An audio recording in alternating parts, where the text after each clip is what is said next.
বাংলাদেশের গণতান্ত্রিক আন্দোলনকে স্তব্ধ করে দিয়েছেন, তেমনি সহযোগিতা পাচ্ছেন প্রতিবেশী দেশ ভারত থেকে। আমরা ভারতের জনগণের বিরুদ্ধে নয়, আমরা ভারতের বন্ধু হতে চাই। যে বন্ধু আমাকে শোষণ করবে, যে বন্ধু আমাকে টিপারে ন্যায্য হিসাবে দেবে না, যে বন্ধু আমাকে ন্যায্য পানির হিসাব দিবে না, সে কি বন্ধু হতে পারে? কোনোদিনও বন্ধু হতে পারে না।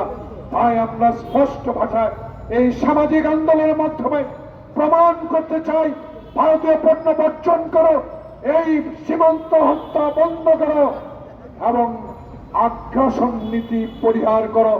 বাংলাদেশের রাজনীতির হস্তক্ষেপ, নগ্ন হস্তক্ষেপ আপনাকে বন্ধ করতে হবে।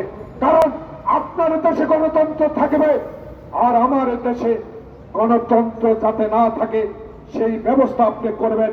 বাংলার মানুষ তাহা কোনোদিনও গ্রহণ করতে পারে না, গ্রহণ করবে না। তাই আব্দুল সালাম রহমতুল্লাহ আপনাদেরকে অনুরোধ করবো, আসুন ঘরে ঘরে পৌঁছে দিয়ে সংবাদ, আমরা আগ্রাসন মানি না, আমরা সীমান্ত হত্যা মানি না, আমরা ভারতীয় পণ্য বর্জন করব, সামাজিক আন্দোলন ঘরে ঘরে পৌঁছে দেব। তাই আজকে ওবায়দুল কাদের সাহেব, লজ্জা হয় না আপনাদের?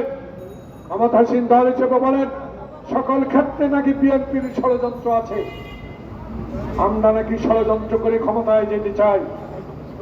প্রিয় বন্ধুগণ, ক্ষমতায় ষড়যন্ত্র করে আপনারা এগিয়েছেন, 111 সৃষ্টি করেছেন আপনারা। মঈন ফখরুদ্দিন সাথে রাতের অন্ধকারে আঘাত করেছেন আপনারা। আমরা ষড়যন্ত্র বিশ্বাস করি না, আমার নেত্রী খালেদা জিয়া ষড়যন্ত্র বিশ্বাস করে না, আমার নেতা তারেক রহমান ক্ষমতা যেতে চায় এক মাথা এক ভোটে, ষড়যন্ত্র করে না।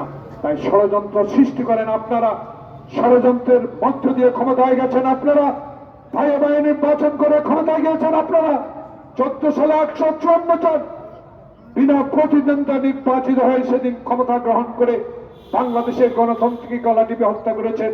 তার ইতিহাস আপনাদের নেতা 1 মিনিটে সংসদে গণতন্ত্র হত্যা করেছে, সকল সংবাদপত্র বন্ধ করে দিয়েছে।